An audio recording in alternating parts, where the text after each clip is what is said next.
This is the home of Martha Stevens. The photographer was actually right behind you all over here, looking in this direction.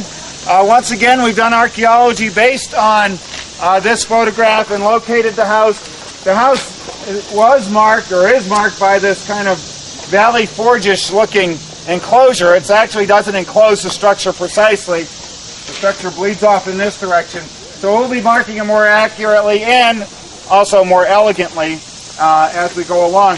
Just two little things that photography confused us on a little bit. If you look at that picture at the upper right, you can see that tree coming up appears to be right in the middle of the gable end of the house there. You all see that? We expended, I don't know, hours and hours and hours debating, does that tree rise from ground level, or does that tree stand on top or on earth right behind the stone wall? And that was an important question because that would suggest that the wall here was a retaining wall and not a freestanding wall. So we debate that, and some, I presume, would probably still debate that.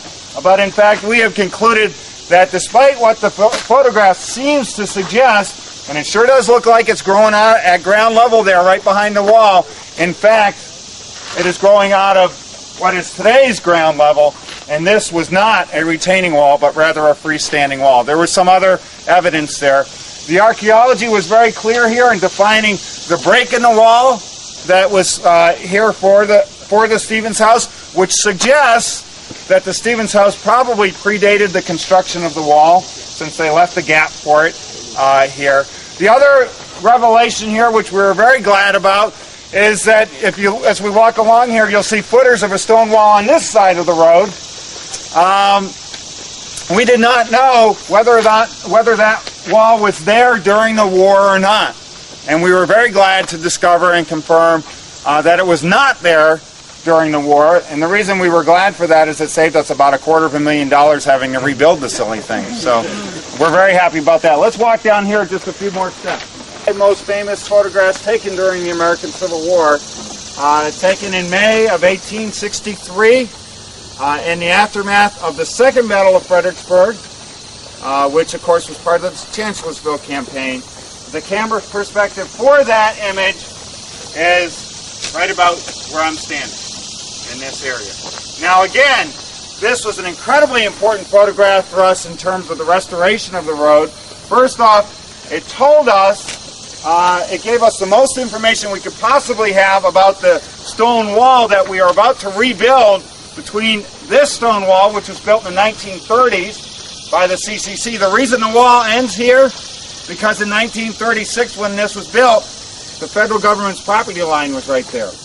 And so once we acquired the rest of this land, it's taken another 50 years or so to get the money to continue this project. And the restoration of the Sunken Road will include the reconstruction of the missing segments of stone wall here, largely based on the visual information included in this image here. Interesting question. You see that ditch along the roadside there. We are not including that ditch in our restoration because we cannot be certain that that ditch was here in December of 1862.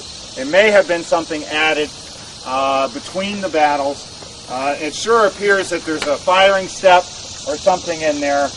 We don't know for sure. So we're going to err on the side of conservatism and not attempt